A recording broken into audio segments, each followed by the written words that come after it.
Let's tidy up this tangle of film by putting it on a reel. Here is a motion picture film, 1,000 feet, 16,000 separate photographs. Welcome, everybody, to the official space section of the chart. What's the truth? You can't handle the truth. Sir, you're out of order. Out of order. I show you out of order. Ladies and gentlemen, welcome back to the Real Debaters podcast. I am Michael. I'm Rob Strachan. I am Mark. Welcome back to the show, listener. This week I got a real talk for you. It's the reason this is happening is finally the movie I think the entire world's been waiting for, Equalizer 3, starring Denzel Washington, is coming out this weekend. So I was like, well, this is kind of the only movie that's coming out right now that would be fun to talk about. There was a 2? There was a 2. Okay. I missed the second one. And it didn't explain anything about the one. So I The first one's the doubt- one that has the last scene, like in like the Home Depot kind of space with like all like the. No, that one. The first one's the Home Depot. Yeah. The second one is like It's Home Depot without being Home Depot. No, Yeah. that scene in The Office is fucking amazing, where he tells him how fast he's gonna fucking kill right all of when them. he reads his watch and then like, okay, see, this is why the movie's awesome, right? Yeah. At least the three of us are waiting for it. So Equalizer 3 is coming out. So I'm I not thought, waiting for it. It's coming out, and I thought, what better time to talk about one of the best? Did it make theaters? It's Just joking, Denzel, a kid. He's coming for you. We're going to talk about Denzel Washington. We're going to talk about our favorite movies. We're going to talk about our favorite moments. We're going to talk about when we first met the man on screen and what character that was. And then Rob had this fucking unbelievable idea of shared universes and the theories that us cinephiles and fans come up with.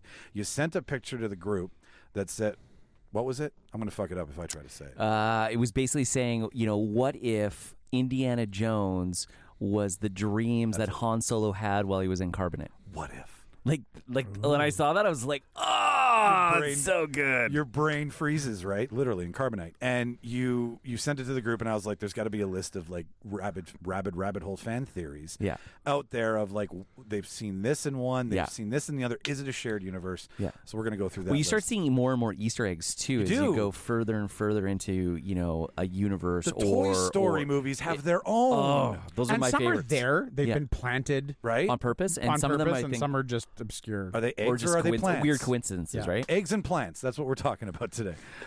So before we get into it, listener, we just want to let you know that September 5th is our trivia night at Little Brown Jug. $6 tickets. We up the price. Inflation sucks. Sorry. But we're going to make it worth your while. We're going to send you the movies. Winner gets movie tickets again. Pretty simple stuff. Sweet. 3 rounds of trivia. This one, Rob, I think you should come and just, like you were saying, you should heckle in the background. So we got general movie trivia again. That one went over well. We're going to do the 90s this time. Nice. And we're going to do all Steven Spielberg. Ooh. So that's September 5th, 7 to 9 p.m. You can buy the tickets right now. Head to our social media at Real Debaters Pod, Twitter and Instagram, REEL. Real Debaters Podcast on Facebook and at RDPod Shorts. All of our shit is everywhere where you can see a link in the bio. That's where you can buy tickets. It starts sharp at 8:53. 7 o'clock. You said 7 to 9. Or 7 to earlier. 9 is 8:53. Now I know why we were doing 2 people in the room for so long. I'm the one that Why you gets didn't ganged ask? up Why on. you didn't ask me back? Okay. Buy the tickets. Also on Eventbrite, the Real Debaters do trivia, the Real Debaters Podcast, trivia at Little Brown Jug, or just head to the Real Debaters. And there's limited tickets too, There is right? limit- So it is. so don't Sold out. wait until a couple of days before. It sold Sold out out very last time. quickly last time. It was quiet, all quiet on the Western Front, and then all of a sudden, there Boom. was 40 tickets sold, and then the next day they were sold out. So you get to go. We send you to the movies. We'll send you and some friends to the movies, to the winning team. It's 3 rounds, great beer, great times. We had fun. And if you're listening and you're a real trivia buff, there were some really good teams last time. There was. Right? We were So concerned. The competition is stiff. If you really want to come and show your chops. we were Cialis or Viagra? whatever gets you there. No, we were down to, I think we had 3 or 4 teams in the Sorry, I don't know why I said know. that. I've been practicing my dad jokes. That's okay. They're rolling in just fine. But yeah, we had 3 or 4 teams in the final last time, and I think it took 1 or 2. It took one question. It took Rob's question to how many kilometers Yeah, that was per hour. the the tiebreaker one. That was good, right? That was How the many tiebreaker. kilometers per hour? It was tricky. It was tricky.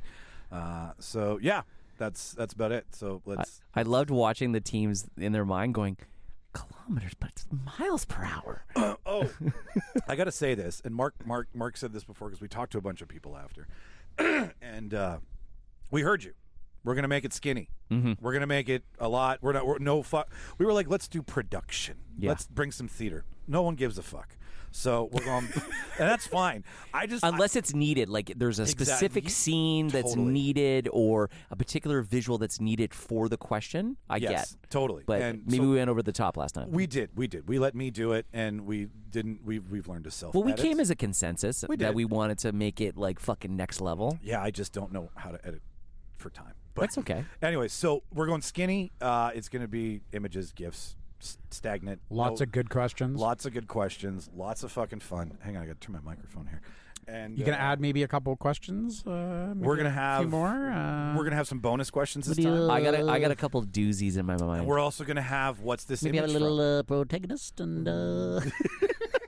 Antagonist? No, we're gonna do your poster idea we did before, right? Where we're gonna have an image from a movie, and it's gonna be up there the entire time, and it's gonna be like an extra question for an extra prize. Oh yeah. Like the ultra zoom in on it. Yeah, exactly. Yeah, I like that one. Yeah. I know it's a getter. Yeah, I stole that from a different trivia night that I went to. So it's not like it's an original idea. No, it's not. Just but it's great. Shared in the trivia. It's great. It's great. So yeah, that's trivia, listener. September 5th, 7 to 9 p.m. Do it. Buy the tickets. Have some fun. So let's step off this mortal fucking coil. Mark. This week, I dove into on Paramount Plus, a Peacock exclusive, Twisted Metal.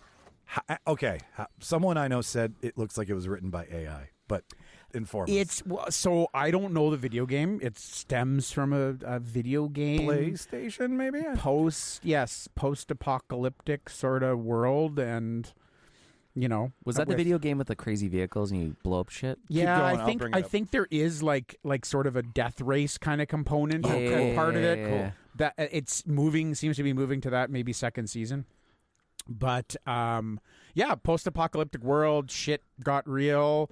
I think the premise is like the internet completely disappeared, power went down. Oh boy. So question, there's no EVs in this post-apocalyptic future, no, right? They're all ice cars because that's the only reliable technology. Perfect. Yes, just wanted Rob, to make sure it didn't work.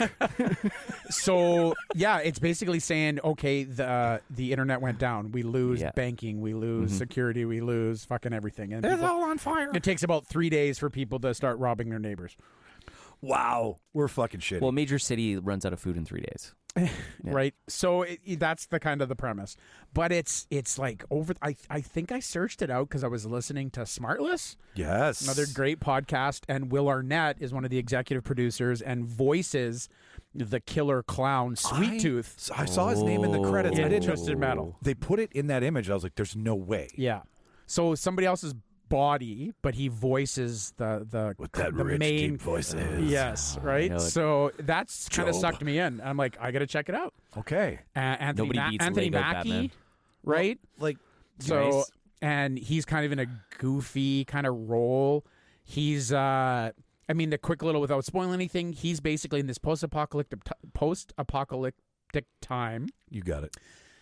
Major cities built giant walls around themselves and they closed themselves off. Yeah. Okay. Right? So they became the insiders and then the outsiders, and everybody on the outsider just kind of fought for what resources were left. There's people on the road you'd call the vultures, and they're the ones that are going to like pick you off. Anthony Mackie is a milkman, and he does deliveries between the different cities. So he's the transporter kind of deal, and he's got to go through the country and get past the vultures. Is that why he has an ice cream truck? That's just another play in it. But yeah, so it's kind of, and then there's different other groups in the outside, and he keeps running into all these different cool. people on the outside. You're selling this, man. Yeah, and there's a guy that's like the law. What's his name? Hayden Christensen? Thomas Hayden Church. I'm looking at the cast right here. He's the lawman. So that's another thing that's on the outside. He's another guy with a great voice. Yeah. So he was kind of like a small town cop. Yes, right? God. He was a small town cop who, now that the world's ended, like he's taken on the role of like the law. And judge, jury, he's and got executioner. Exactly, right? He's got his minions. Does he have a robot arm? And he does not. Damn it. So yeah, it's like Mad Max meets the city thing. Kind of reminds me of Judge Dredd, how there's like the individual mega cities with the big thing around, and they're kind of isolated from each other. Peachtree. Yeah. And it's from. Is it animated or live action? Live action. Who are the producers again? They made. I can tell you, developed by Rhett Reese, Paul Wernick, Michael Jonathan Smith. So what else did these guys make? Okay, let's see. So when they advertise it, they say from the makers of Oh Jesus Christ! Rhett Reese is a producer on Deadpool. Yes. So from the producers of Deadpool. Okay. And something else, right? So it's that goofy, satirical, violent comedy. Ooh, good stylized, very good stylized, feel, video proper game filters. Yeah, video game kind of vibe to it. Like everything's over the top. Is it kind of shot comic booky too? Though? It is a little bit. Yeah. Okay. Yeah. What's his name? Where's Nev? Nev Campbell is the ruler or whatever, the top person at San Francisco, which is one of the cities. Oh, okay. So she's top bitch. Yeah, okay, and she hires Anthony Mackie's character to go on a run. Oh, that's why he wants toilet paper, because I've seen that commercial that's the negotiating. 77 fucking times.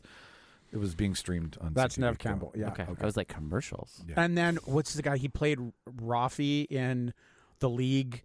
He was on Brooklyn Nine-Nine as the crazy detective. Why can I never remember his name? Is his name Stu? Like the short little guy? He's got the crazy hair, and he's always sketched out. He's Richard Cabral. Oh, I know what you're talking about. Yeah. I can see his face. I can't think of his name. Yeah, he plays the leader of this group called the Law. Oh no, they're the Holy Men. Okay. And they're pretty crazy, and it's just there's some really good characters. Sweet. It's like a comedic take on. So is it Mad worth Max. doing the free 1 month of Paramount Plus to I crush think it? so. Now, is the only, whole series on there now? Yeah, it's only 10 episodes, half hour each. So I can crush it. 5 hours. Oh, it's only half-hour episodes? Well, sorry, I shouldn't say that. Most of them are around the 30-minute mark. There's a couple longer ones? Yeah.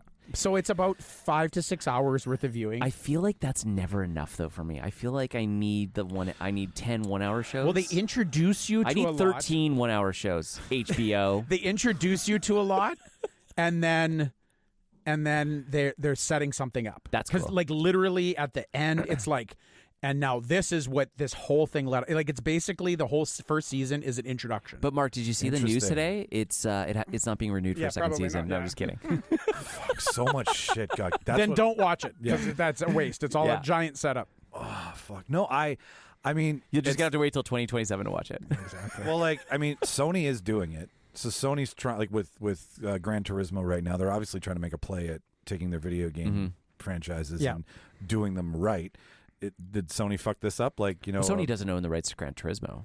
They're producing this movie though. Oh, okay, yeah.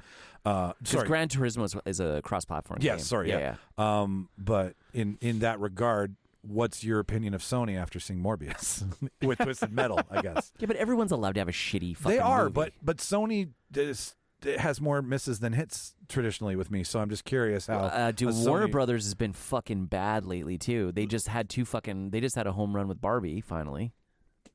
Mark, you know what? I think it's perfect because it's supposed to be super campy, right? Okay. It's supposed to be. It's Deadpool-y. So how do you really fuck up Deadpool? Like you're making fun of yourself. So how do you you're already beating them to the punch by making fun of yourself? So.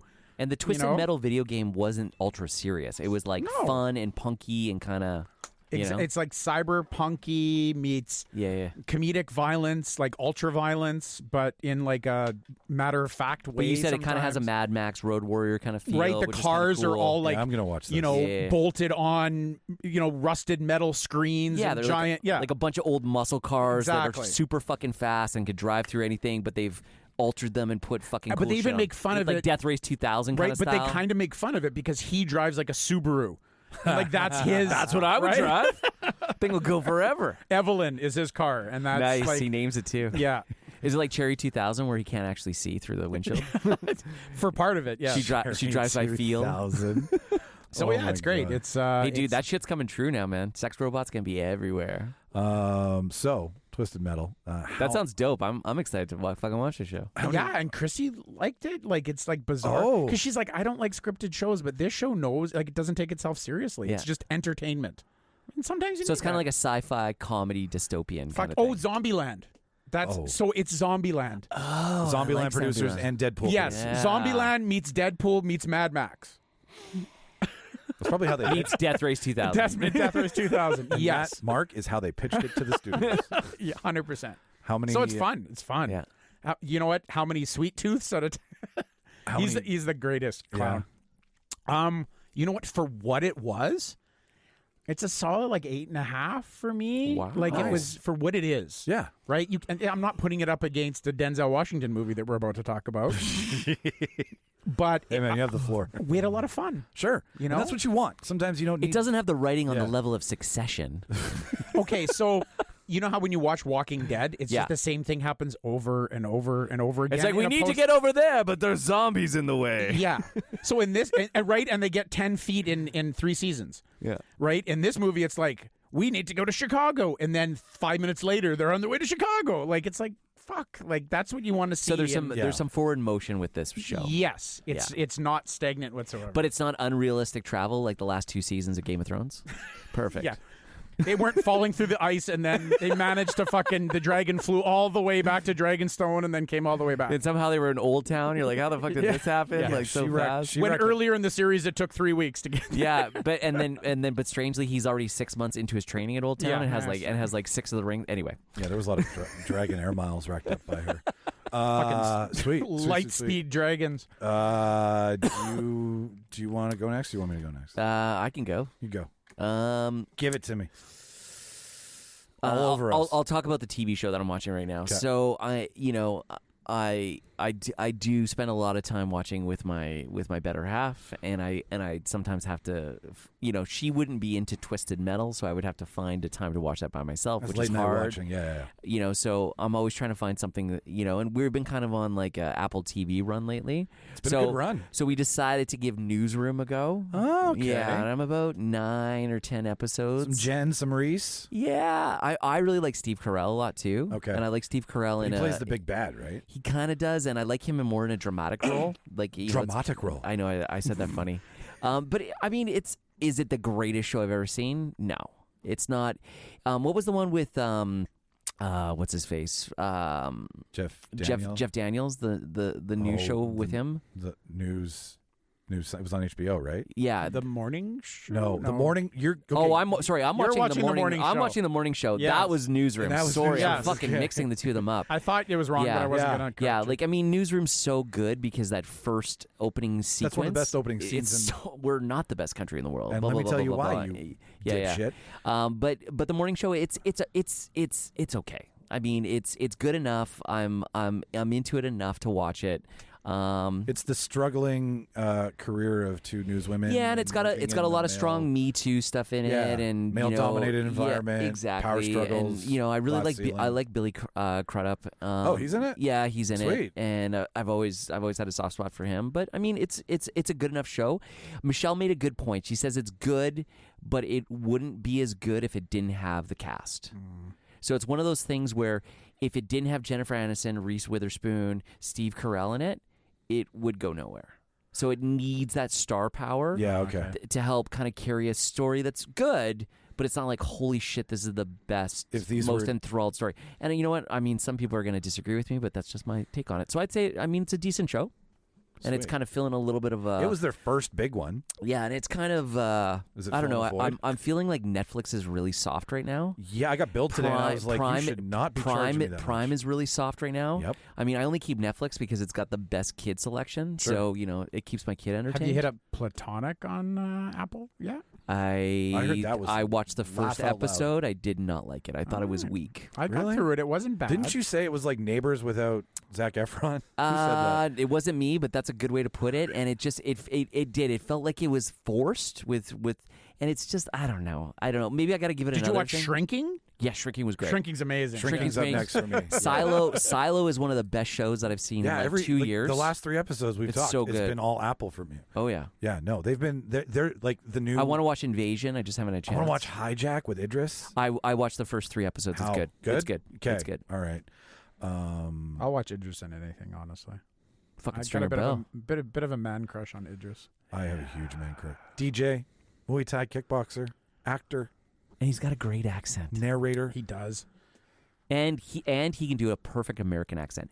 Perfect. Well, when he talks about auditioning for The Wire, it's one of the best stories. He actually learned the Baltimore accent and like faked it, and they didn't know through the whole thing, and then he slipped or something, and one of the guys or producers or director or something said, it's not that great of an English accent or something because he thought he was doing the accent. And he kind of he's like, that's an okay English accent. And then it's like, no, he's actually. he's actually from the UK. But to his credit, that was the third of 3. That was the third audition where they caught it. He got away with 2. Oh, and on wow. the third one is where he slipped. So he wouldn't even like talk in his normal voice. He would do the whole voice the entire time and be in character. Yeah, he learned the particular, like the Baltimore slang kind of thing. Yeah. He actually, I love actors that are so good with their craft that they will pay attention to that. You know who's actually really good at accents is Tom Holland. Oh, yeah. He does a good American accent. He's also got an Apple TV show. And I just watched that Crowded House. It's actually a miniseries. Isn't it Cherry? It's what? No, Cherry's the movie he did. Sorry. No, it's called Crowded House. It's brand new, right? It's brand new. I just watched that too. It's fucking good. Watch it. He took a break from acting because of that. That was a hard shoot for him, apparently. Well, because he had to do multiple characters because he's dealing with the first criminal case that involved somebody who had multiple personalities. Oh, okay. So he's a James McAvoy. Pretty much, yeah, but done in a different context, and this has more historical reference because it's based on a true case from the late 70s. Is morning show back to it or newsroom, whatever the fuck we want to call it today. Morning show. Yeah. Is it wrapping? Like this is 3rd season? I don't know. I'm just part way through the first season. Okay. Honestly, I mean, I might finish the first season and then it might just drift into oblivion. Do you need like a big hook to keep you going? You think? I don't know. I feel like this is just a fill gap until better shit comes out in the next week or two. We all have those shows. Ooh, what do we have there? Oh, you want some air coming in? Yeah. Yeah, sure. Pull it back. I think there was a nice little breeze that kind of snuck in there. Sure. Pull back the curtain. Pull it back all the way, man. That's fine. Show us the Oz. Yeah, no. Ta-da. Yeah.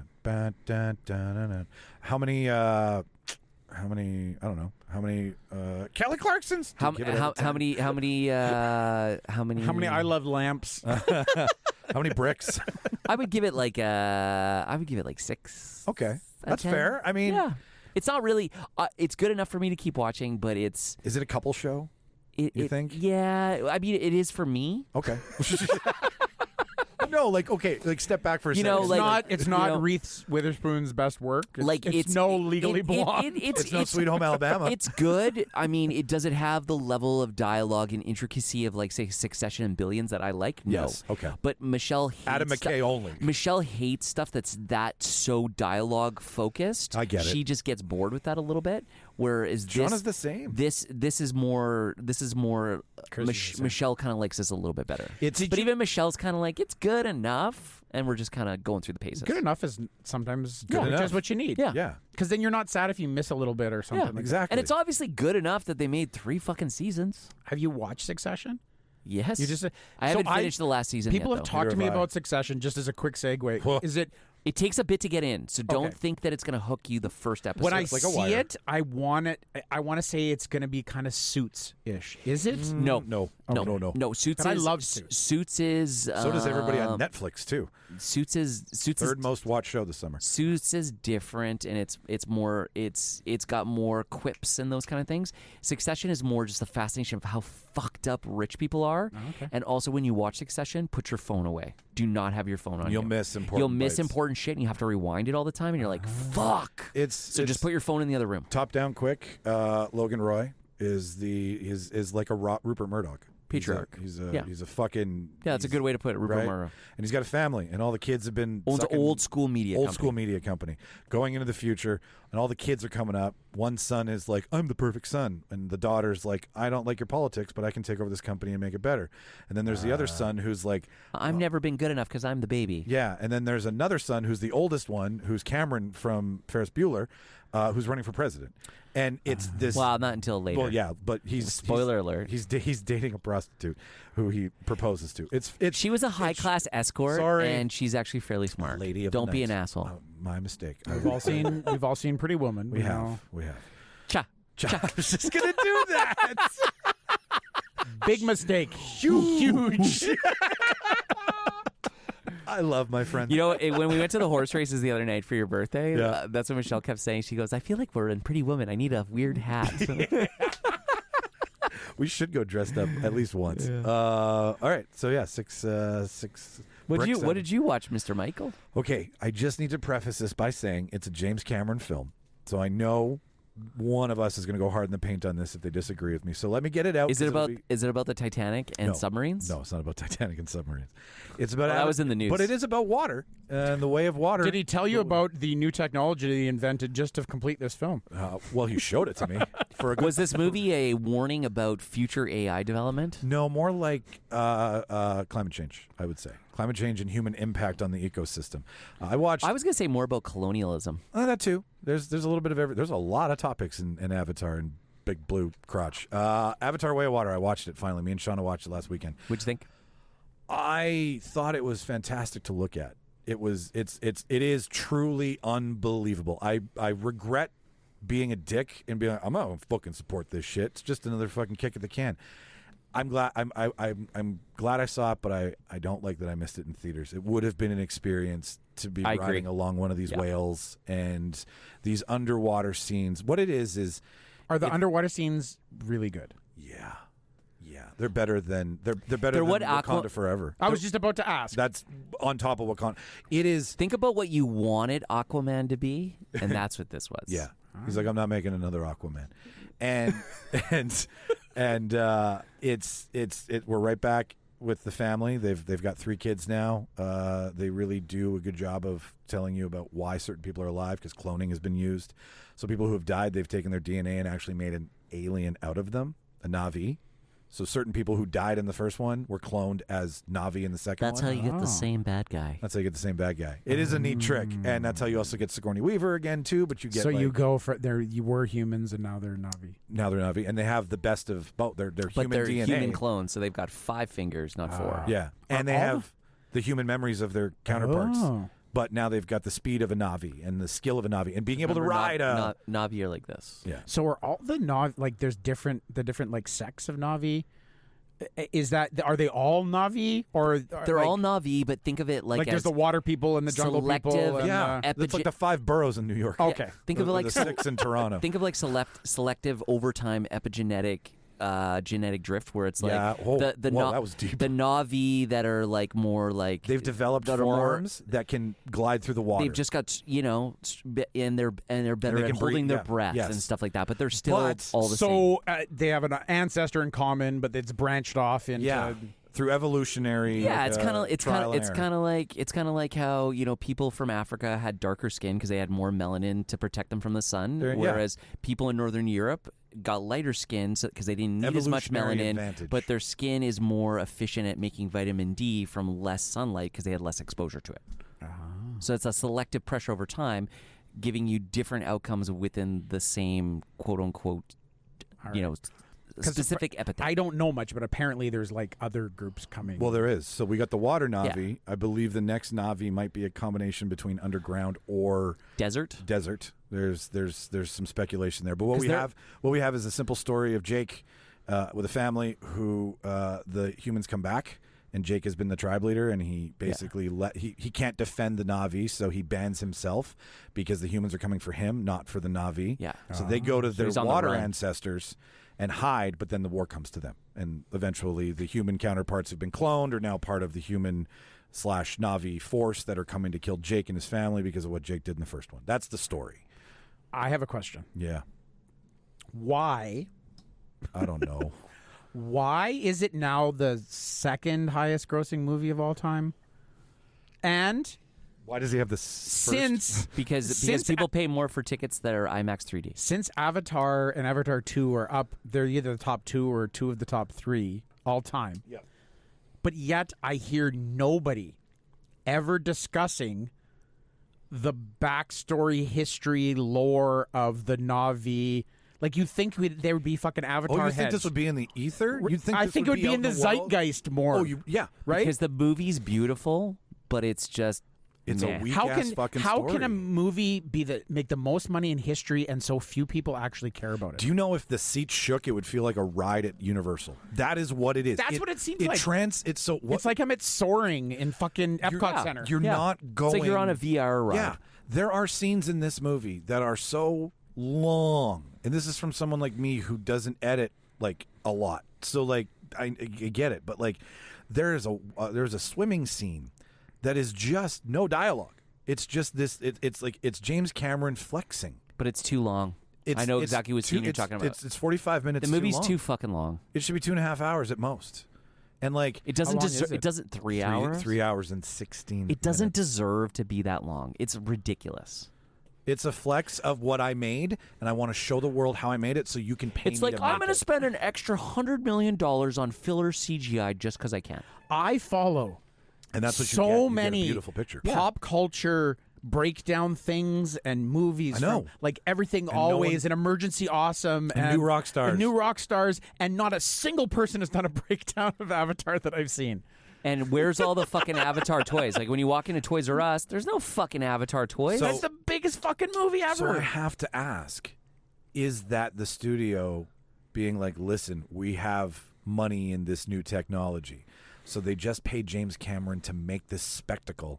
And it really is a 3 hour and 16-minute advertisement of what CGI will be in the next 5 to 10 years. Is that really what it is? It's not an investment in a story. It's not an investment Or is James in a universe. Cameron actually the one wanting to push the envelope, and in turn they're giving Sure. him a blank check to do that because they know they'll cover their money and make money, and it allows him to push it where it's never gone We don't know before. who owns the technology that made this. Because I that bet you original the studio- Avatar holds up. It does. It's fucking good. It holds up as much as LOTR holds up, right? Like with your practical, like it's just a fucking lightning in a or bottle the movie. Rancor in Return Yeah. of the Jedi. Just kidding. I That's feel so bad. I feel like people liked. I love it. Like people watched it liked last night. the first Avatar, and then all those people said, "Well, we saw the first one. We might as well go see the second one." Exactly.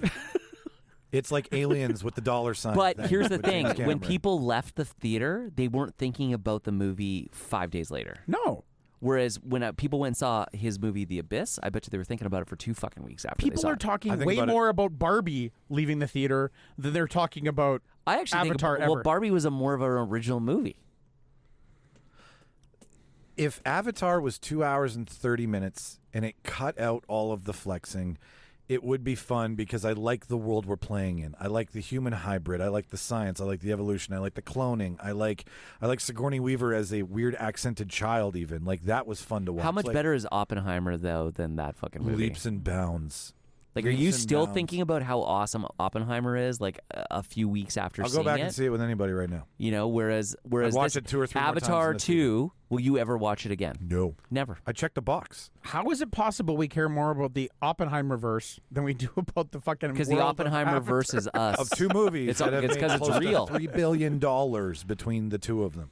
They are a small GDP of a small third It world, blows me away. second world country. I It feel is. like Third world. the thing that Cameron really invented was a way to hack the fucking system, and they haven't sold this many tickets. And he's just made his movies the biggest in the world. So do you think it? So you think it's disinformation? I agree with you 100%. I think Do so. you think it's fake news? I think it's fake news.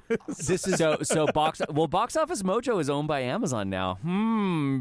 Does Bezos own part of Universal? this is nothing. Does against- Cameron have something on Bezos? I am not saying anything against James Cameron. The skill that it takes to make this, the patience, the drive to be able to Oh, it's a fantastic. It's conceptually a beautiful piece of art. 10 out of 10 that way. But as for someone who had to sit through 3 hours and 16 minutes, I felt more bad about the earth and the odd cigarette butt that I flick away than I did about caring about the character. But maybe that's what he wanted. And it probably is because the guy is super huge into sea life and ecological. I also realized that Sam Worthington is bigger word than is me. terrible after watching that movie. He's not a good actor. He's just okay. And like, go ahead. I said I think I'm buying into your theory of it being a long commercial for what we're capable of in CGI. I don't know what else to make of it because like he's an unbelievable storyteller. So is he just getting blank checks and lots of money to be like, all right, so I get to make a story. It's my story. I get to test the limits. I get unlimited budget.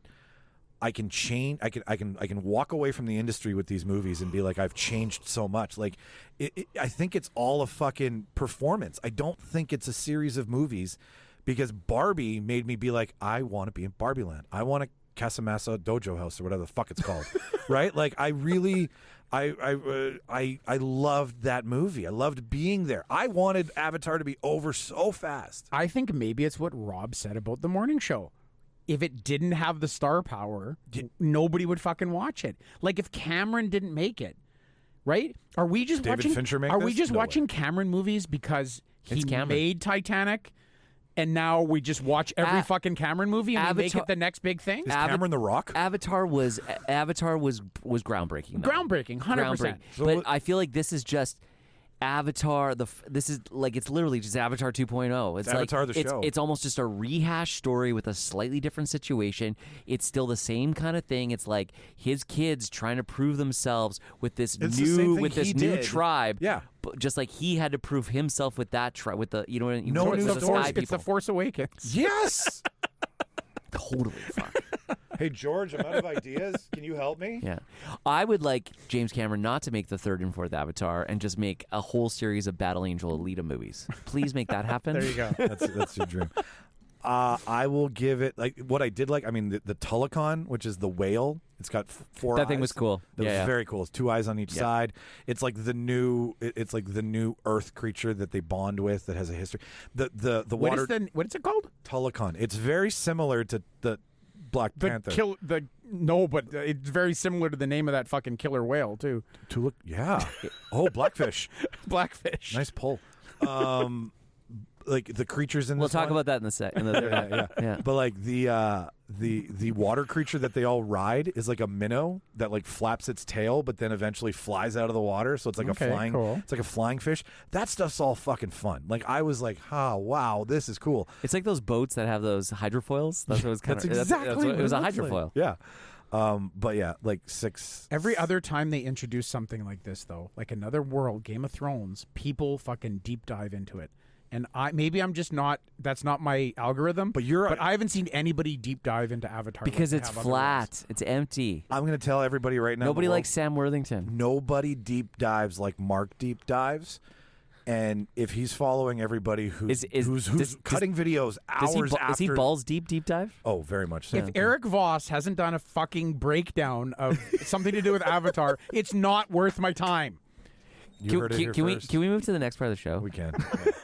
6. What are those things? The 6. Fuck, we're talking about Avatar so long. It's as long as a fucking James Cameron Avatar movie. We're Avataring this podcast right now. We are. It's getting fucking meta here. Okay. We're just gonna show you everything we're capable of. 6 weird ponytails that connect to an animal out of 10.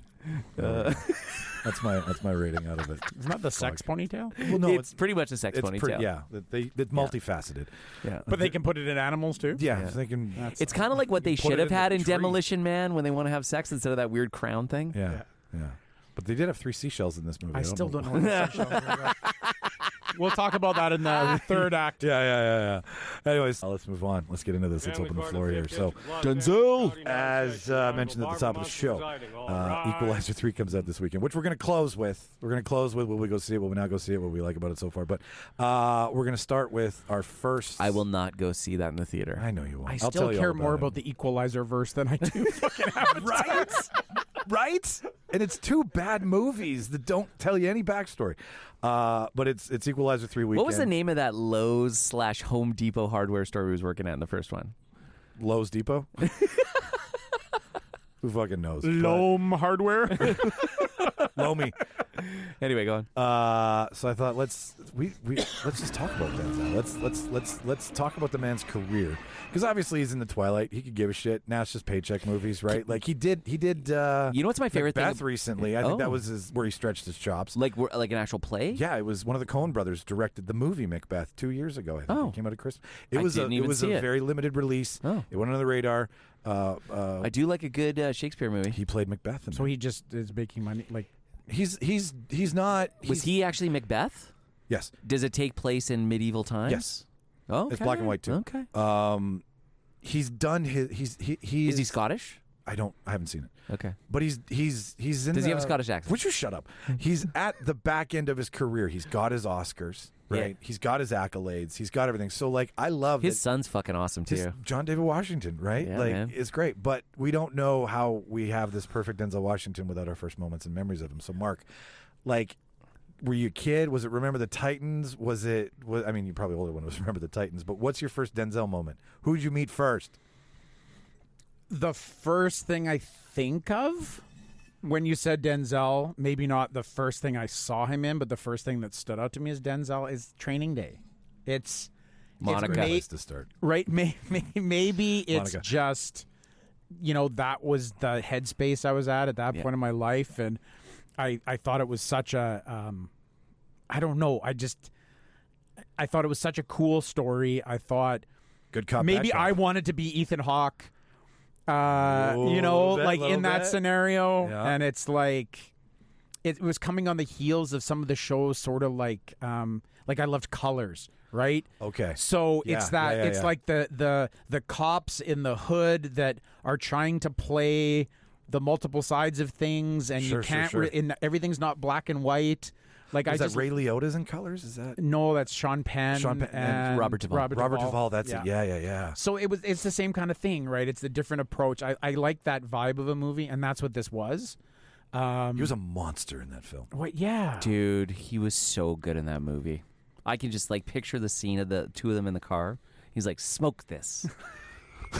King Kong ain't got nothing on me, right?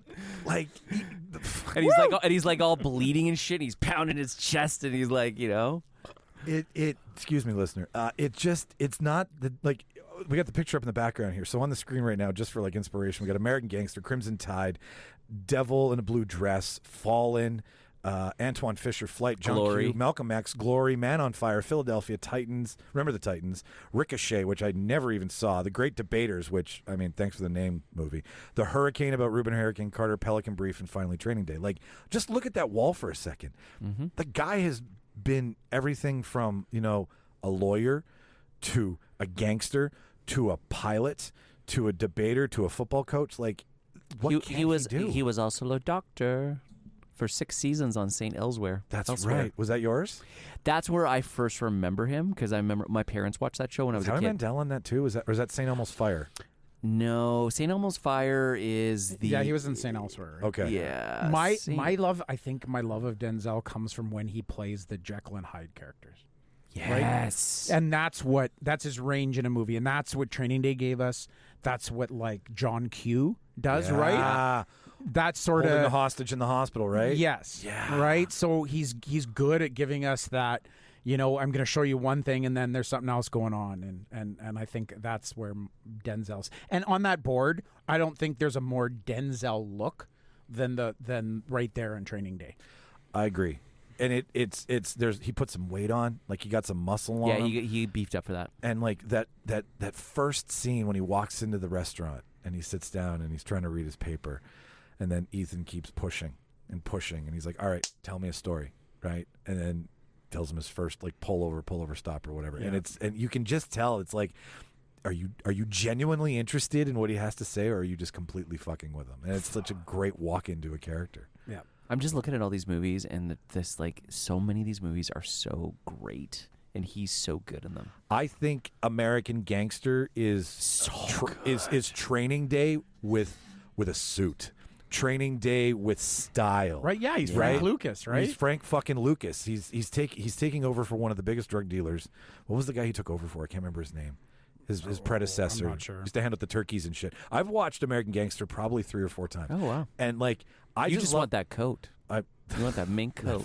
But he was he was doing wrong, but he was so loved in the community, right? He gave back. He lifted up. It was yeah, I know. He does that a lot though. He plays characters that are down on their luck. You say, Mark. Flight. You feel there's that scene where the doors open a crack and you're just like, no, don't do it, no. And then he's staring at that fucking minibar. Is that the one you're talking about?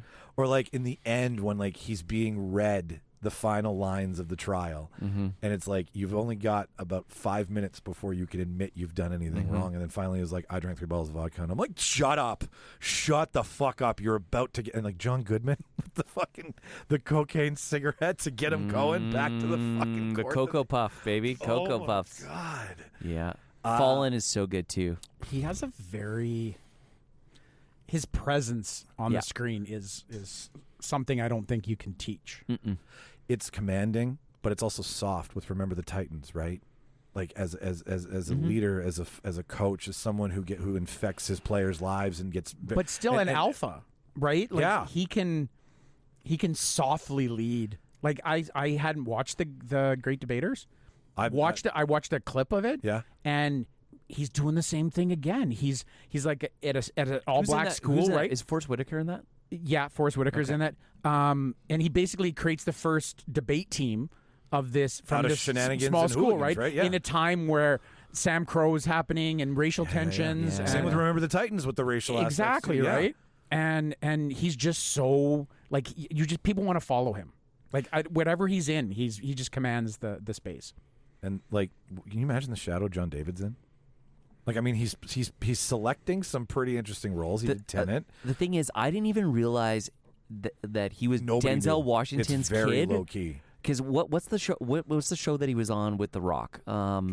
Ballers. Ballers, right? Yeah, yeah, and yeah. I was like, I really like this guy on the show. And then he was in a couple of movies, and then He was the uncontrollable wide receiver. And then I right? think it wasn't until just before Tenet came out, and somebody was like, that's Denzel Washington's son. I was like, Same. what? What? Same. That's What? I went back to Ballers and I was like, watched a few more what? episodes. I was like, yeah. what? And then you see it, and the way he carries himself, and the way he talks, and you're like, there's that comparison, right?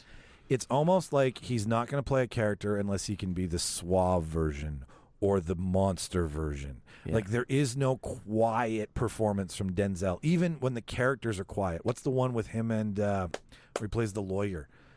Ezekiel something or other. Pelican Brief? Not Pelican Brief. Fallen. No, not Fallen. No. It's a newer one, and it had Colin Farrell in it. I don't know. Hang on, Even I'll just pull it look up here. there. Look how intense he looks in so many of That's those. not Antoine. He's just got that look about Fisher. Oh, Manchurian Candidate? No. No. Oh, Roman you know what? You know what movie's missing Roman up here? J. Israel Esquire. He's an Inside Man as well. Oh, God. How Fuck, are we that forgetting movie that? is Oh, Christy so said good. Man on Fire. Again, him and Dakota Fanning? Dakota Fanning, yes. Yeah. Right? Like, Oh, right up Deja Vu is another really good one that he's in. It's weird. That's the one where he's got an ability Yeah. to know why he's where he is and if he's been there before, right? Or It's what more about Book of sci-fi. Eli, where he's like blind and he's like, Book of Eli's great. and he Another- memorizes the Bible Yeah. so that he can Well, go. okay, Yeah. But See- another time, he's so calm, But but so- so commanding. Yes. He's like, if you do that, I'm going to take your arm. Unstoppable. You know, Yeah. it's like, How about the fucking ex-con turned father wannabe and he got game? oh yeah, there you go. Right? Like the gangster side of him is as good as the charming side of him, and it says to me that I'm like, I bet you, and like, he doesn't stretch too far out, but everything that he does, like, I mean, I want to see Macbeth now because I want to see the guy from Training Day in Macbeth. Is he there, or is he so Shakespearean? Because Shakespearean, that's not just memorizing lines; that's understanding a whole new tone. It's about carrying the lines. Exactly, and knowing where to pause, knowing where to drop. Like, it's my first, my most memorable first was with my dad, and it was Philadelphia. Mm-hmm. And just and watch, first of all, watching a movie about AIDS and gay men with your father, I was like, I don't know why my dad wants to watch this with me, but at the same time, it was one of the most thought-provoking and shocking movies I'd seen as a young man. And just watching his performance of like being this cocky, arrogant lawyer, and that one scene he does so well where he wipes the table down or like cleans the glass after Tom Hanks's character leaves, and you just see this like shame in him where he's like, I don't want to be doing this, but like it's AIDS. I don't know what. Like there's so many little. There's a lot of ignorance around it back then. There was totally, but like the nuances in his character of like coming from this side of like he even like he walks up to his wife. He's like, I'm used to men doing this, right? Like the macho bravado's there, but then it slowly comes down, and him and Tom Hanks's character he's the shit. Manchurian Candidate though. I haven't seen. You never see Manchurian That Candidate? It's good. So I like, know the story. You know the story. Okay, yeah. It's a good remake. Yeah, I mean, he does. Right? he's I've not- seen the original. with Frank Sinatra. Yeah. Oh God, I don't know who's in it. One of the old timer. Yeah. I mean, the thing about Denzel Washington is even a shitty Denzel Washington movie is good and watchable. he doesn't phone it in. Yeah, I like the remake. and I say that lightly because there isn't many that are terrible. Which one? Sorry, the remake of which I was one? gonna Zoolander. Is he in Zoolander? No. No, but the Manchurian Candidate. Oh, fuck. Kill the Malaysian Prime Minister. Yeah, that's the comedy version of Manchurian Candidate. pretty They're in much. the same. What if they're in the same universe? Oh.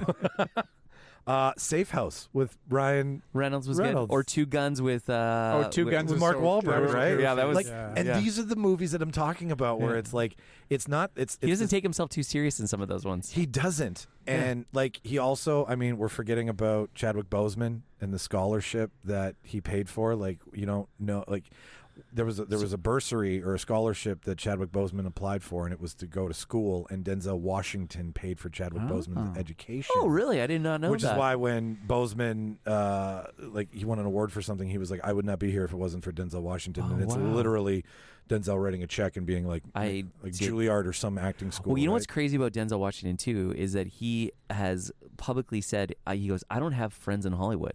He goes, "I'm friends with all my buddies from my 20s, and we get together." That's what I'm like saying. I'm not Denzel, and he said that the only reason why he thinks that because you know how like a lot of Hollywood people like they lose their fucking mind. Yeah, well, they right? get caught in the fucking rat race. You know, he's allowed. It's allowed. He said that that's kept him grounded. Well, you know who else he kept grounded? Was Will Smith. You remember the Oscars? He was the first one up there. Was and he he? was the one, yeah, if you go and watch the clips online. Denzel That and doesn't Tyler surprise me. Denzel and Tyler Perry, and Denzel came up to him and Madea? Madea. He's never going to escape that. But I mean, He doesn't want to. No, I mean, he's he worth like- he's like the He's a fucking He's billionaire. the richest celebrity. yeah, Period. yeah. Do- I think it's you him and wanna- Drew Carey. You want a callback? We want to talk about people who make movies that the only reason to go people see them is because that's a fucking Tyler Perry movie. What, yeah. A la James Cameron. They're not looking at fucking Medea's house and going, "Fuck, that looks like a enthralling adventure." They're like, "No, this is the last Tyler Perry movie. What's it about? I don't know. I don't get But a it's shit. gonna be Let's funny." go. It's gonna be funny." Madea. I've actually never seen one of those movies. No, Denzel came up to him, grabbed him by the back of the head, and said, Yeah. "The devil comes for you when you least expect it." And that's what apparently brought him back to, you're in the Oscars, bud, and you just smacked Chris Rock. But yeah, like elder statesman, right? Like I think he's taking the staff over for Sidney Poitier since he's passed away. Like, Yeah, that's He a- is yeah. very Sidney Poitier. right? Totally, Like, totally. You know, and I mean, Hollywood casts the same person over and over and over again, obviously because they have their archetypes and their stories that they want to tell. But he is an incredibly commanding leading man. Yes. I do not like. There's very like I will Safe House. It's a movie about the CIA and a CIA agent trying to come up in a world where this Frost character, who's Denzel Washington, who has all these secrets and he's hiding, and it's just a chase movie, right? It's not that great, but Denzel Washington is amazing whenever he's trying to outwit Reynolds and the fucking stick back Reynolds and is forth. Reynolds. Like he's just Yeah, he fucking shows up. entertaining. Isn't that the man. Hitman's He bodyguard? shows up. Yeah, kind of actually.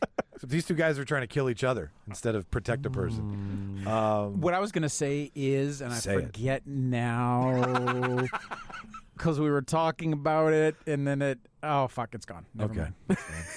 It was there on the.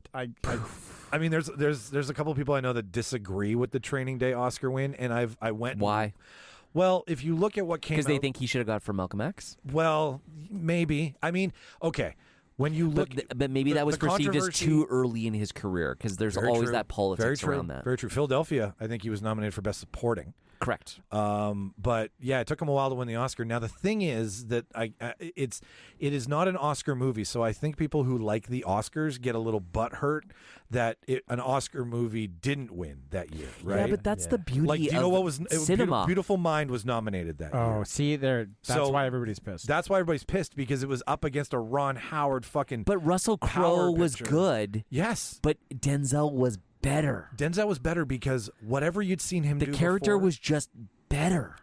you've seen him be tough, but you've never seen him be bad.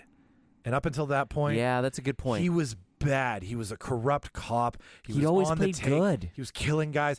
There was always some altruistic goal for a Denzel Washington character, but this guy was like, I want my money. I want my women. I got to get these Russians off my back. Like, there's so Yeah. much there. And it's Yeah. not a complicated character, but he brought it. And for a big chunk of the movie, you're still behind him. Like, until it gets deep in the movie, I don't see him as the bad guy per se. Not I until still- it all comes crashing. right, Well, yeah, It's a right. bad guy you root for. Right, really, exactly. Like, it's sort of fucking Bryan Cranston in Breaking Bad. Exactly. Right? Like, I literally cheered for Walter White. I was on So Walter did White's I. side Oh, until near the end. I can sympathize with you 100% with loving a bad and guy. that's what was him. Who's your like, least favorite character in that series? Skylar, yeah, totally. Am I a horrible person if I say his son? No, because he wasn't an interesting character. His son was, yeah.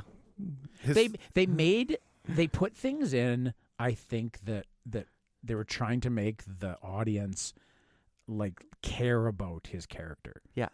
Right? And I didn't care. I know. It was forced. Yeah. I didn't care that he had cancer. I didn't really care about his son's disability. I didn't care about his marriage woes. Which is why you don't care about Denzel on the take. And Denzel fucking with Ethan Hawke's character and leaving him behind to get his shit pushed in. Because like, most of the movie, I'm like, oh, he's showing him the hard knocks, but in the end, he's still going to have some altruism. Yeah. And then he doesn't really have Which any is the redeeming big qualities. Third act reveal, yeah, right? Fucking you dump truck. Right? You get your shit pushed in.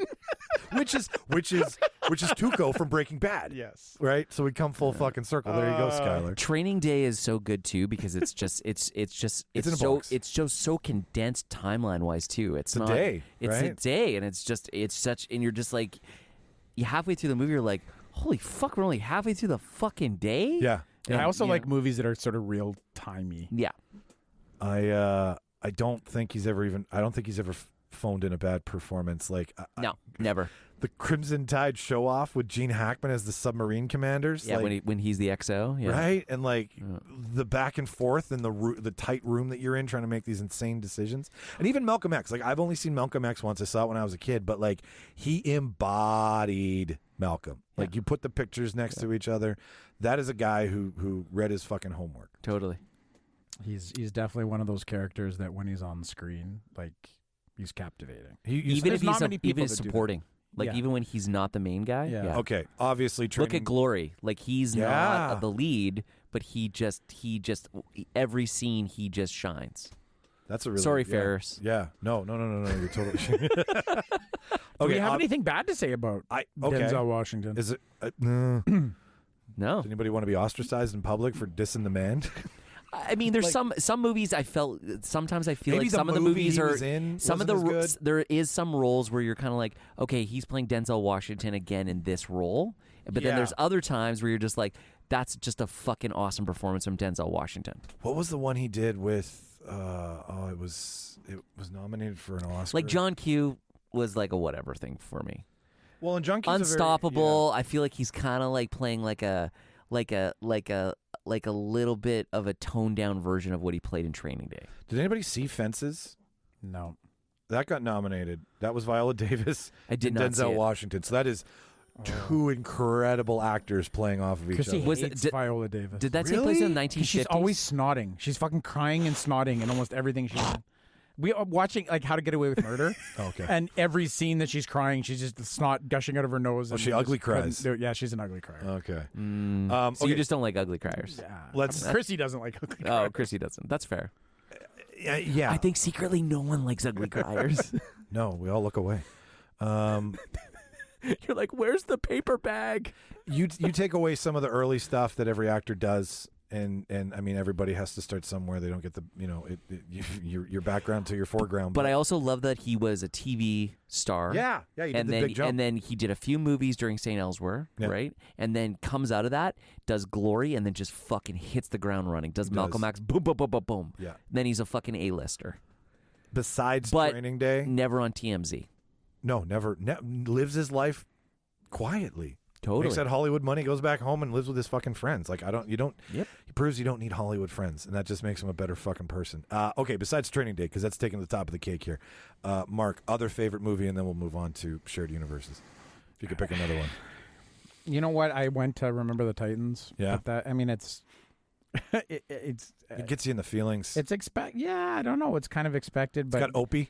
that kid is the leader, kind of the part that we see in so many of his really good side. Where he takes like it- why yeah. people he uses his presence for good, I guess. Yeah. So that would be a good example. Powers for of me. responsibility. That's right. Mark.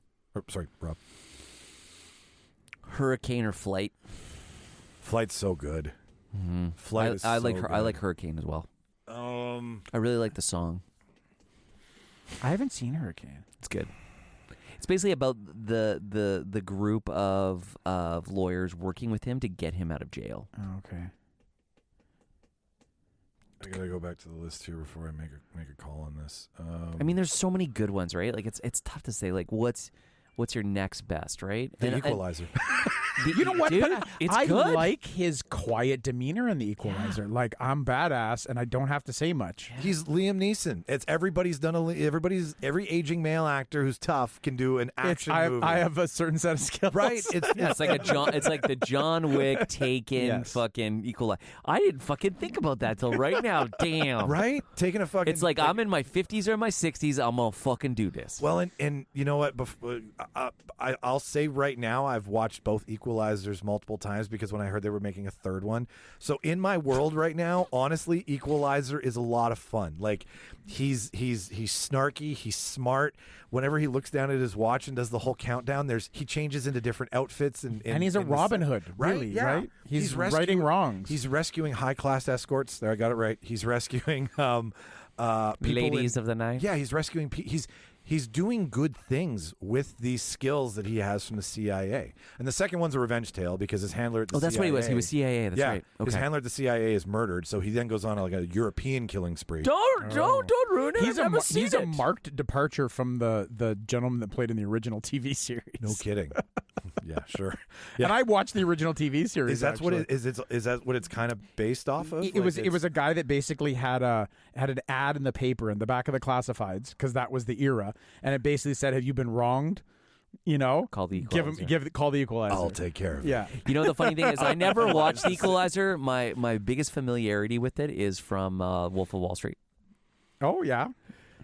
Because he talks about how his dad gets pissed off when people would call him while he's watching I'm watching The Equalizer. That's right, Rob Reiner's character. Yep. Fuck, that's hilarious. There you go. So I'm gonna say Equalizer, and I'm gonna go see it. I'm totally gonna go see That's it in fair. the theaters. Like Now I kind of want to see it. right? Have you seen the second? I haven't, but I really liked some of the, like, I'm remembering some of the scenes from the first one that I really enjoyed. And you know what? It kind of made me think of with that Equalizer scene where he's in the office and everything. Yeah. It kind of reminds me of Nobody, the scene on the bus. Yeah. Same kind of thing, right? I'm Like, gonna take on a group of guys. I have a particular set of skills. Did you have trouble? I had trouble watching that movie because You just kept You kept looking for Winnipeg I things? just there's just too many Winnipeg, and I saw too many people I knew in cameos, and But Odenkirk kind of had that Equalizer vibe, did. right? yeah, he did. Like, yeah. you It know? took him a minute to get the rust off the wheels. What is he trying to but, get? Where's the chicken or where's the ducky? Or what was he? Oh, His daughter's bracelet or whatever? yeah. He's trying to buy a new. It broke, right? Yes. Yeah. Well, somebody took it in the That's armed robbery. right. Yeah, it was like Yeah. a little like clip-on like Charm thing. bracelet yeah. thing. Yeah. Like a little beanie baggy, beanie baby. Anyways, you know. very similar type of character, right? Odenkirk said very little. If somebody stole my kid's favorite stuffy, trust me, man, I'm going Murder. fucking, like Murder. But yeah, no, I want to see him take a stud gun and put it through someone's head. I want to see him use whatever tools he has. Like, and it's so arrogant too, because when he's done, he was like, "Oh yeah, I'm still inside my time."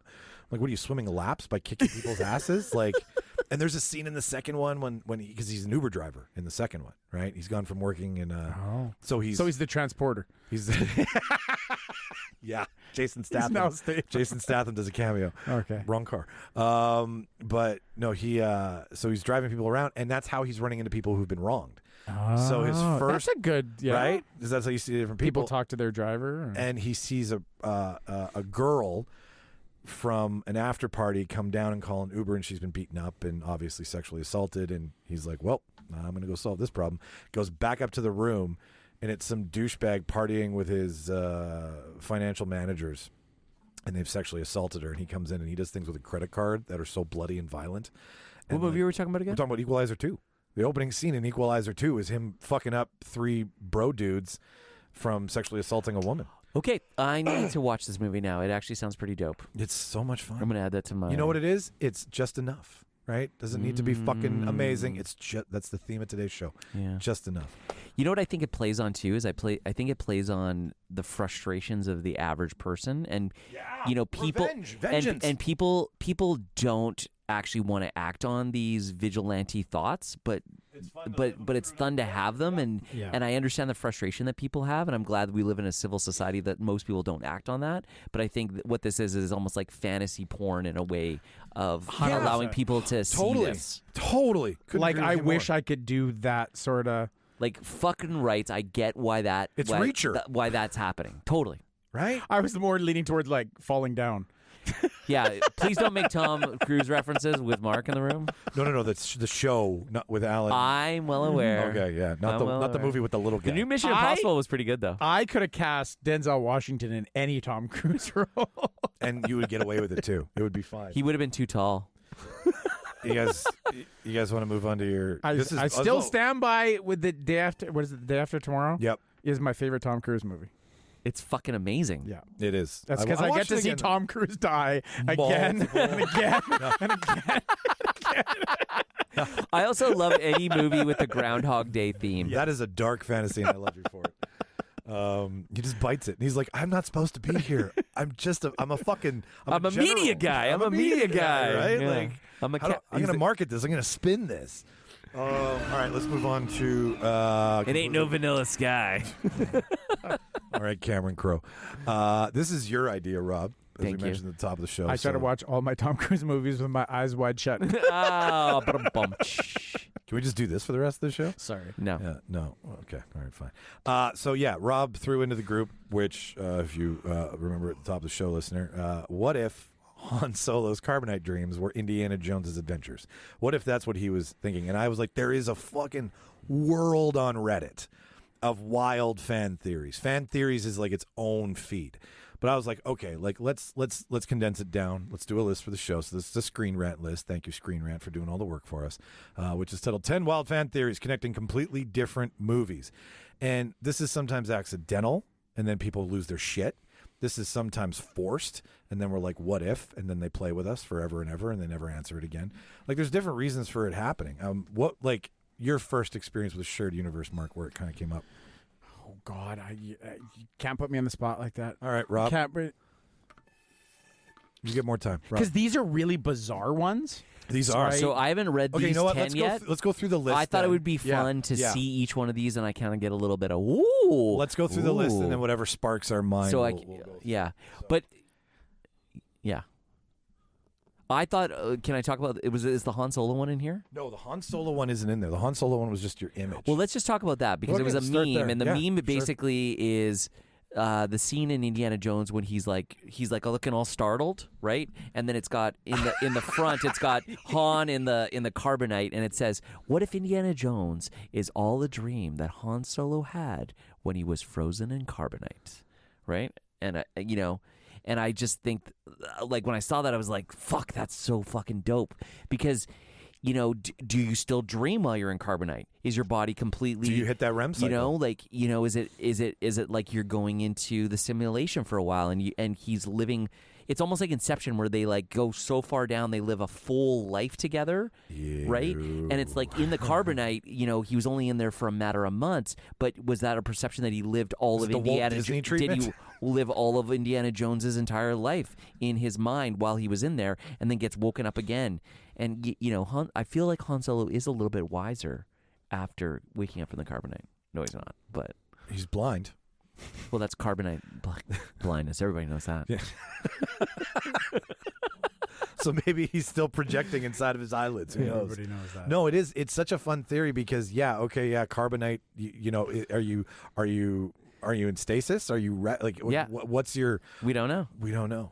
And I love the fact too that you've got two massive fucking franchises that ran kind of like at the same time. They're from the same mind of the person. They overlap. That's the catch. They're both from fucking George Lucas, and well, and this isn't his first. This isn't the first time George Lucas has been. And they're charged arguably like. I'm a kid. I was born in the late 70s. I'm a kid of the 80s. There's two iconic roles that always stand out for me, and it's Han Solo and Indiana Jones. Yeah. And I go back to those movies all the fucking time. It's infectious. And you know what it is? It's like it's the wild fandom bait. that we Yeah. love to chew on and lose our shit over because It's one of those things that people think about while they're like high on cocaine, and Yeah. they're like, "Yes, that's totally wow, fucking crazy." well, it's always an afterthought too, because if it's done accidentally, then you're like, oh shit. And now we're like, could we go with this? Could this happen? Like, Totally. Like mine was, and I was saying this before the show, was all of the Easter eggs that are laid through the Pixar universe. Well, we talked about this before too. And how There's tons of videos on YouTube about this too. everybody's done something on this. I don't have the fucking time or the resources to even go down that hole. But what's cool about it is it's the afterthought, right? It's like Well, this long con game that's Yeah. being played between creator and viewer, and it's. I think the Pixar ones are actually intentional to a certain degree. Yeah, because the big they're theory, so obvious The big now, theory yeah. I heard is that Andy's mom from Toy Story is actually Boo in Monsters Boo Inc. grow. No, So that Emily from Toy Story 2 is Andy's mom. Oh, is that what it is? okay. Boo is the witch from Brave. That's not what I heard. Well- And the theory about him being Andy's mom is so Andy's wearing that red cowboy hat, right? And in Toy Story, he says that he got that red hat from his mom. And when Sully at the end goes into Boo's room and red tucks hat's her there? in, the red hat is sitting on her table. Is it the same red hat? So who knows? Maybe it is. We've got him down. But to I've this other one that you said is pretty cool. So Boo is supposed to be the witch from Brave. So it says, this one treads some sci-fi turf, but bear with us. The witch from Brave magically disappears when she goes through doorways. Something the scares from Monster Inc. did. Is it possible Boo learned a trick or two from her bestie Sully? Of course, Brave takes place hundreds of years before Monsters Inc., but if Boo can teleport through doors, it would also make sense that she can move through time a bit. Okay. I like that. That's Okay. plausible. And because what apparently they're- in the witch's workshop in Brave, there's a carving of Sully on the wall. Okay, well, I just watched Brave. I did not notice that. I will Shame rewatch on it. you. I bet you Lucy did. No, she's not there yet. She'll get there though. No, that and like it's I think it's Pixar's way of making up to everybody for those sexual innuendos they threw into all those '90s Disney movies, where it's like, Well, yeah, you know, they didn't do Pixar movies in the 90s. No, I know, but Pixar's being like those were they're a blight on the Disney history of funny things in movies. I'm just making shit up. Like you're talking about how like you can see sex in the clouds. That's what in I'm talking Lion about. King, Yeah. If you pause it at the exact this is moment. now- There was the this But you is could now- only see it on the DVD version on the exactly. VHS. You know what I'm talking about. I remember the one that I heard that was this big theory was that what's her name from Frozen? Elsa. Their parents, both of their parents on this. died.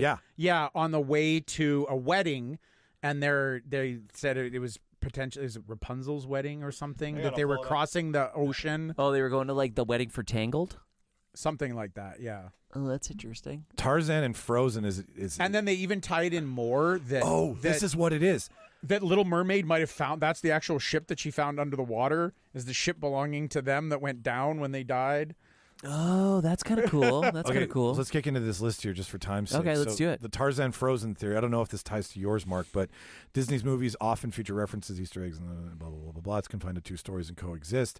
In one or more out there theories, fans suspect that Anna and Elsa's parents from Frozen are also the parents from Tarzan because they sailed off and were never seen again. So they're the, what's the name? Lord Robinson Crusoe? No, Not Robinson. What, Mandrake? No, that's not Mandrake. That's from a Wes Anderson movie. Swiss The Family Robinson. Yeah. Greystone. Yeah, but That's but, Tarzan's But in family Tarzan, name. they actually reference that they're Greystoke. Brit. Thank you. That's it. They kind of allude to the fact that they're British, whereas in Frozen, the made up German? the made up nation is called Arendelle. Okay. So it's kind of Well, like Elsa's a very it's kind of like a European name. German, Northern European, kind Yeah. of maybe a little Scandinavian-ish, Sure. kind of Austria, maybe. Prussian, kind Yeah, of. I don't know. Yeah. But I mean, I like that. I love Tarzan. Tarzan, like with the Phil Collins. I've never actually soundtrack. seen. I've actually never seen the Tarzan animated movie. It's fun. Is it It's good? really, really fun, and it sticks to the children's book like glue. I mean, they kind of like look at them, like just from the image alone. They maybe. I mean, No, they have totally different mustaches. They do, and like the animation. Elsa and Anna's polar. father has like a small little mustache, and Tarzan's dad has like the full-on motherfucker, like attached to the sideburns mustache. How about the Raiders of the Lost Ark and Star Wars connection? You guys seen this one? Elaborate. Steven Spielberg and George Lucas are simply longtime friends. Oh, isn't there's a carving of C-3PO? Yeah, in Raiders of the Lost Ark, there is a hieroglyph in the form of C-3PO and R2-D2 that can be spotted in one scene. Some fans took that as confirming that Indiana Jones movies take place in the far distant future of the Star. I'm going to reread that. That is confirming that Indiana Jones movies take place in the distant future of the Star Wars universe when it is merely an Easter egg. Wouldn't you think that would be the other way? That so C-3PO and R2-D2 came down to like carve their shit into the Ark, and then Indiana Jones is showing like. So is Indiana Jones just a long time ago, not a long time ago? In a galaxy, in a desert far away. I don't know. I think it should be before it if it's going to be anything, because you'd think with everything we know. I don't really think interstellar travel. I know I know what hieroglyphs they're talking about in which scene. Yeah. I don't. I feel like there's I feel like it's a stretch. Well, it's him pulling an Easter egg. I don't. It doesn't. I think it's just him being fun. It's kind of like how they in Phantom Menace they put E.T. in there. I get what they're doing, but so was the desert on that C-3PO actually Earth? Tatooine? So Tatooine is actually Egypt? Yes. That's actually the Sahara. Okay, hang on let's suspend disbelief for a second. What if C-3PO and R2-D2 land on Earth? So our solar system was a binary star system like Tatooine? But we all know how ancient aliens gave us technology, or that's the theory, right? What if these are the ancient aliens? No, I don't believe that. I believe that No? there was a previous civilization that was wiped out by the Younger Dryas. Watch the Netflix doc, kids. Maybe hidden in the Ark of the Covenant is a really bad holographic message from Indiana Jones are my only hope. Do you know where? Apparently, the Ark of the theory. That theory wins. The Ark of the Covenant is in a town in Ethiopia called Axum. I've read that. Mm-hmm. That's the last known. And there's guys that have gone there with a Geiger counter, and when you go up to the little like place where the Ark is supposedly in, the Geiger counter goes fucking crazy. And the Ark of the Covenant is they think it's a nuclear fucking some type of nuclear weapon. Got lots of radiation. It's a fucking ray gun from the previous civilization, man. Can you imagine? Dude, wouldn't that be fucking so cool? There's so many things that I hope are true because it's so cool. The Earth has been reset before. Oh, for sure it is. So this one's That's why The Matrix is a documentary. We've talked about this. This one's a little bit of a stretch. Judgment Day, Wayne's World? Yeah. What's this one? A very similar to A Million Ways to Die in the Old West. Wayne's World is simply a comedy that references one of the biggest blockbusters of all time. Yeah, don't they get stopped by the cop? They get stopped by T-1000's cop. So I'm sorry. That's just a fucking marketing cameo. That was just because they both had the same studio. Well, for sure, but also and it's like funny. It's hilarious because have you seen This Boy? Is like the opening, really one of the opening scenes of Robert Patrick's character is fucking T-1000. So, and they probably asked Robert Patrick if he would do it, and he was like, "Fuck yeah," because he has a sense of humor and he appreciates SNL. It's product placement in a movie with another movie, essentially. Totally. Instead of putting McDonald's in the background, you're just putting Terminator. And Wayne's World did tons of that because they pranked everybody, and they break the fourth wall in the movie all the time too. Yeah. Like it looks at the camera like 14 times. Yeah. Yeah, no, that one's weak sauce, kids. Lame. No, this one's interesting. Whose list is this? Colliders? This is Screen Rants. Okay. In the original comics, this is Teenage Mutant Ninja Turtles and Daredevil listener. In the original comics, the Ninja Turtles were intended as a parody of Daredevil, and their origin hints that the radioactive materials that blinded Matt Murdock as a child were also what turned the four babies into mutants. Get the fuck out of here next. Mark, as the resident comic guru here. Well, they are like they both play take place off, in New York. It's Hell's it's Kitchen. Deadpool and Deathstroke, right? Kind of like the Teenage Mutant Ninja Turtles are running from the Foot Clan. Daredevil is from the Hand. Oh, who made it right? first? Yeah, I guess I could see that. And there's Splinter, and then Kingpin. No, Daredevil's master is Kingpin would be Krang. Is something very similar to like something like Splinter. Okay. Shredder? Where's my body, Shredder? Like a sensei. Okay. Yes. Okay. And there's a whole bunch of like similarities. Thank goodness that the Teenage Mutant Ninja Turtles aren't blind and have sonar though, because I don't think it would have worked as well. It was only hinted at because IDW Comics and Marvel do not have any connection. You know what I do love about Teenage Mutant Ninja Turtles, and we talked about this last podcast, is I love how each of the characters was given a different weapon based on their personality. That's what you were saying. Yeah. the swords are the most dangerous. The most dangerous weapon is the katana, so you give that to the most level-headed turtle, which is Leo. And then Donatello's just a fucking idiot. That's why he just got a stick. No, Donatello's the smart guy, and the bow has the most power. The hardest weapon to use is the nunchuck. So you take the guy that is the most carefree, and so he has to master that weapon. And then the guy who's the most surly and angry, you give the weakest, shittiest weapon to. The size. Now, I don't know if that was actually intended by the writers, but I think it's just a nice coincidence. I want Ninja Turtles and Daredevil to be in the same universe. I think that would be a fun crossover, but I don't think there's no indication here. So, yeah, it fails the test. Nah. But what about Kraven the Hunter? Okay. Did you read in the first issue, Eastman and Laird connected the Turtles to the first issue of Daredevil. Oh. In the comic. Splinter, whose owner, because he was a rat, Yamato Yoshi, had been killed by Oroku Saki, whatever. Witnesses a young Matt Murdock, Daredevil, save an old blind man from being run over by a truck. Unfortunately, a canister containing a radioactive isotope falls out of the truck, striking him in the eyes, causing his blindness to Daredevil. This canister bounced several more times and smashed in a fishbowl containing 4 baby turtles. So it is. With the turtles then and the canister falling through a manhole into the sewer below. But I thought Splinter was a man who got mutated because wasn't Splinter an actual dude, and then the mutation happened between him and a rat? Yeah, I don't know. Whereas the turtles, I don't know what the origin turtles. story is. See, but the thing about comics though is that you can do that liberally. You can have fun with that. So if that's the case, and Ninja Turtles, I mean, yeah, first a show, then a comic book, but still, or was it a comic book first? Am I wrong on that? It was a comic book first. Really? Yeah. Oh, Yeah. I didn't know that. Yeah. Cool. Watch The Toys We Love on Netflix. They talk about the whole origin. Sweet. It was like a very indie comic book too. Oh yeah, it was a bunch of guys sitting around, and they basically did self-print, and then they were like, the first episode, the first issue did a few hundred, and then they went to like a couple thousand, and then all of a sudden they were like, they were going to hit 100,000. They were like, what the fuck? And they weren't even like comic book size. They were larger than a regular comic book. They basically just print. Yeah, that's cool. Like when you get them graded, you can't use the regular size.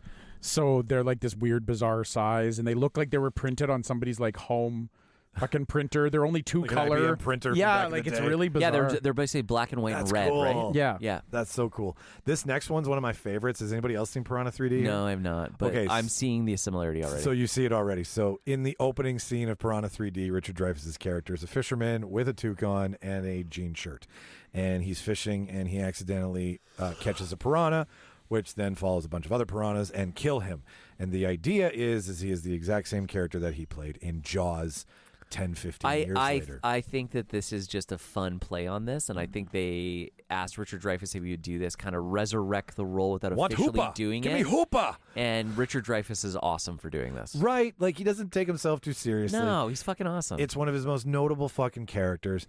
I'm going to let this one slide and say this one would I mean, be the man cool. did Something About Bob, which is fucking a great movie. What about? Oh, I forgot about. Oh, yeah, what What about Bob? Something about Mary? Fuck, man. Something About Mary. What Something about Bob. What about Mary? The newsroom. Newsroom. The morning show. Weekend at Mary's. But yeah, this is just being fun. But I can believe it. I can suspend the disbelief and have fun with it because he's just this curmudgeon old guy drinking. As soon as you see it, if you don't know, then you've never seen Jaws. Obviously. If you don't know, now you know. Question: do you like Richard Dreyfuss better in Close Encounters of the Third Kind or Jaws? Jaws. I haven't seen Close Encounters in a long time. The only thing I can tell you about the movie is the song that they play to talk to the alien shit. I just remember that toy with the 4 different colors, and it would go boop boop boop, and you would have to go boop. Yeah, boop, I was boop. Simon. Yeah, Simon. That thing was dope. I just remember the mashed potatoes. Can you buy that toy still? Yeah, we went to an escape room. It was there. Fuck, I'm gonna order one right now on Amazon. This one's kind of fun. I've never. That's right, Real Debater listeners. Rob's gonna order a Simon. I've never seen this before. I've never heard of this, but A Million Ways to Die in the Old West and Django Unchained and Back to the Future are all connected in the same Western timeline, apparently.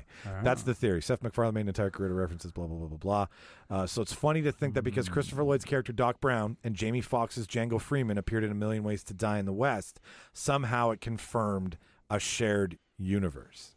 Oh, Right? Same thing we have with Richard Dreyfuss being Matt Hooper.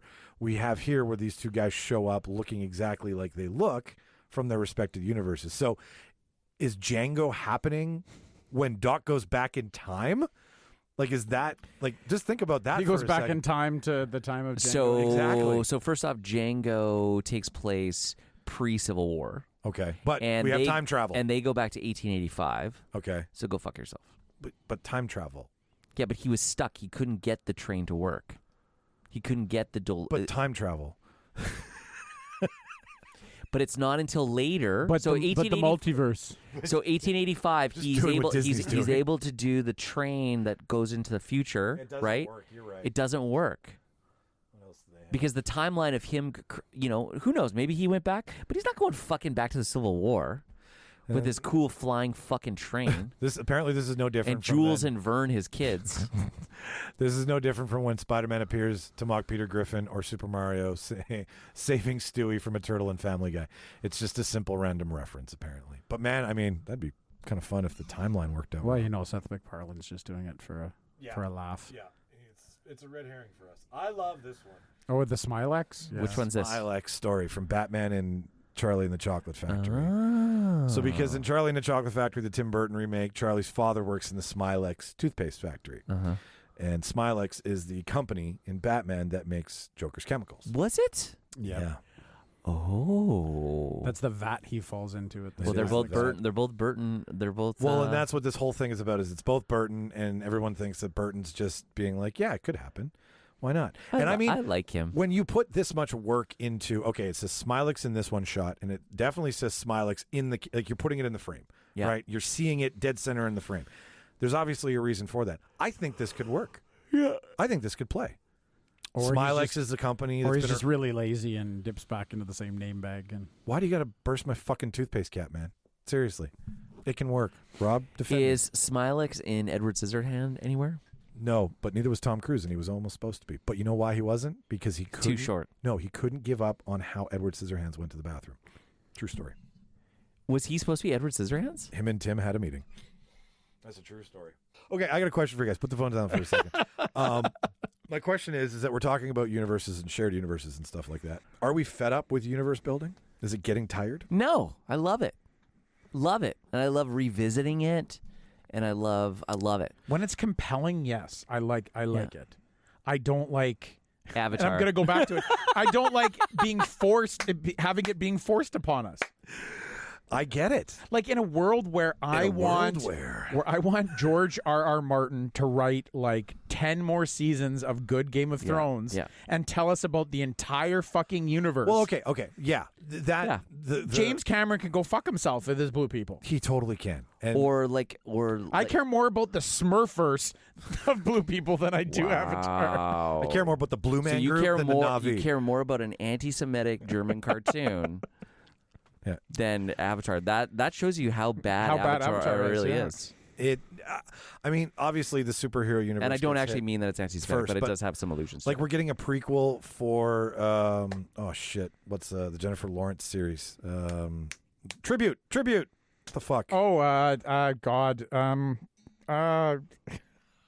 Mockingjay. The one where they kill each other and they're the Hunger Games. Hunger Games. Thank you. We're getting a prequel to the Hunger Games.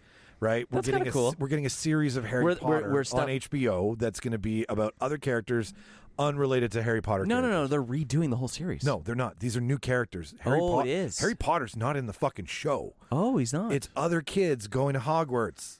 It's a whole new. It's Harry Potter adjacent. I mean, I'm sure you're going to hear about Harry, but I don't think you're Harry, but I don't think Harry's going to actually be there. I don't feel like that's got enough legs. It's going to get canceled, in my opinion. But 100%. This ain't Ashoka. The universe building, like, okay, right? But okay, what if Barbie? Like she said, Gerwig said, I'm not going to make a sequel. Right? No, they just leave it as is. Leave it as it's a perfect movie. But like that movie is sequel bait. So, like, is this the time where the studios finally listen? Because everybody... Depends if Mattel has a bad year next year. Everybody went to see it because it was a new story. Let's tell another new story, though. Let's not retell why Barbie sequel will ruin Barbie's magic. It will. 100%. It will. Because you're probably not going to get both of them back. Do you know Margot Robbie was a producer on it? And Yeah. she's making I was both thinking of them. that people unfortunately fall into this was such a success, we need to make another one because it's going to make people are going to come see it, which Like is why they went to Anchorman Avatar 2. To keep dipping back there, but it is because I agree. Avatar was Yeah. very good. Avatar 2 seems to be people just went and they're like Avatar so I heavy. went, right? And I think the same thing happens with movies. Sometimes you make that really great one, and then they're like, we should really, cash in on this. Everybody's into this. Let's make the second. The second usually sucks. And then sometimes when the second sucks, then they're like, well, we went away from what. Let's fix it with the third. And they make the third, and the third's usually all right. Yeah. Like Return Die Hards. Yeah. Yeah, right. The second one's pretty good, but it's not as good as the first one. The third one's really good. Yeah. But it's still not as good as the original. Yeah. Because sometimes you take the things of the first movie that you thought drew people in, and then you like amplify those. You're like, oh wait, those weren't the things. Let's tweak that a little bit. Well, sometimes there's magic about something that doesn't get a sequel, right? Like if you'd made a sequel to E.T., it would have degraded E.T. And that's 100%. That's what And I'm saying saying that just because I see E.T. right there in front of me. Well, the reason Barbie works is because it's a brand new story. So, what other Maytel character that we want to talk about? Well, there's one fucking crossover universe. E.T. is sitting in the fucking chamber council of the Jedi. If the Jedi Council. There's E.T. looking characters. There's an E.T. and there's Jedi? a story that E.T. actually knows. It's in Phantom Menace. You see them in the Senate. You see them in the Senate. Yeah. So E.T. is in that universe. Right, I totally forgot. Well, did you know that, like in the pod race, And Jar Jar in the Binks is crowd, a fucking Jedi. in the pod race, there's a bunch of characters from different Lucasfilm games. Really? Yeah.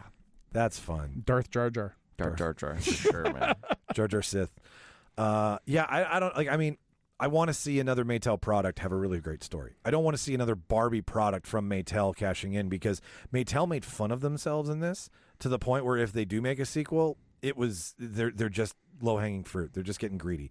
So like, what other? It'll be a originals- straight to video. I feel like it'll be like a straight to video fucking sequel style. And back to your Margot Robbie point, she is going to make $50 million because of her deal.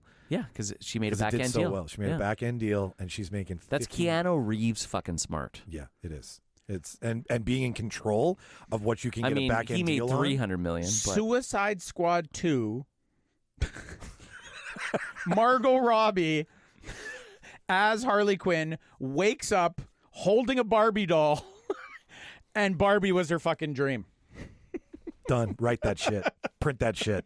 is she Malibu in this one? She wakes up as like a Isn't that rotten Stacey? Malibu Barbie. Well, yeah. in the I've watched a lot of Barbie cartoons because my kid likes Barbie, but there's a TV show on Netflix and there's two Barbies and there's one of the Barbies is Brooklyn Barbie and she's from Brooklyn, New York, and then the other one's Malibu. Oh, And then they meet at a school. East Coast, West Coast. East Coast, West Coast. Some Tupac Biggie shit going on there. Yeah. Fuck. Well, what I was going to say is just quickly is weird. These are like some crazy fan theories. Yeah.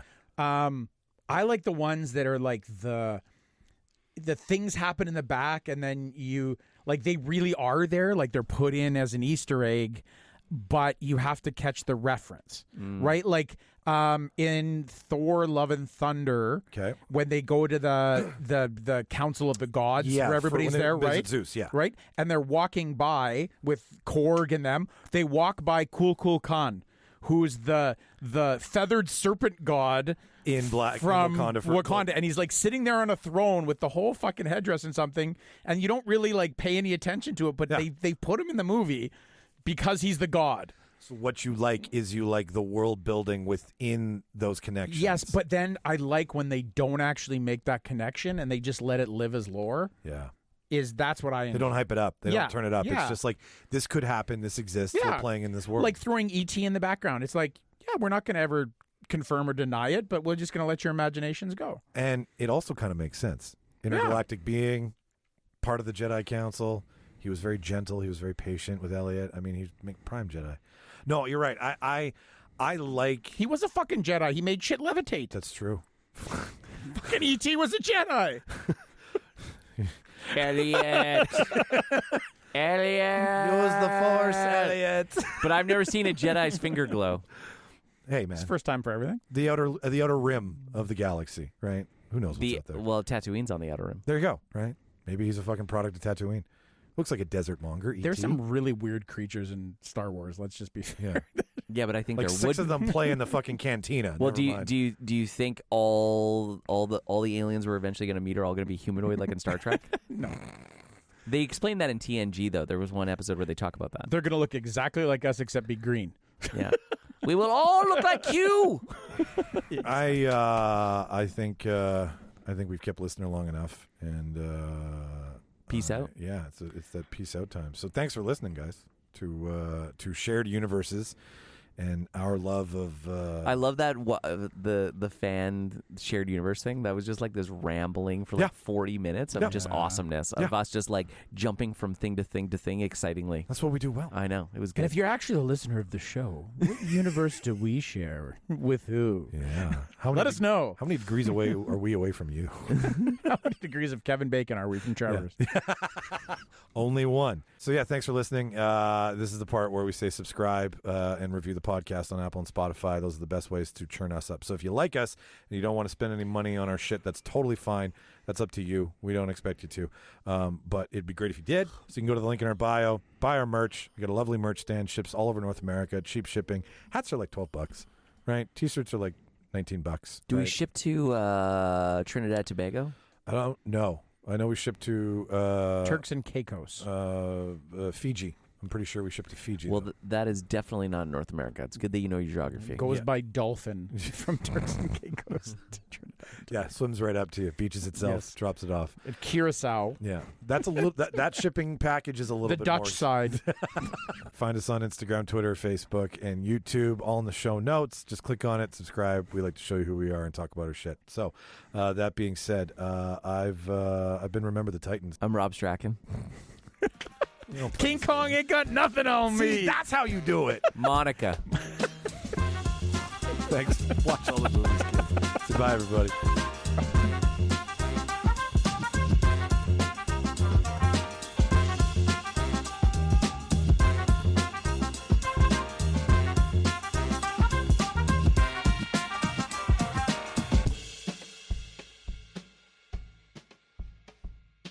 Oh, if you have any problems, dial information. Thank you for calling.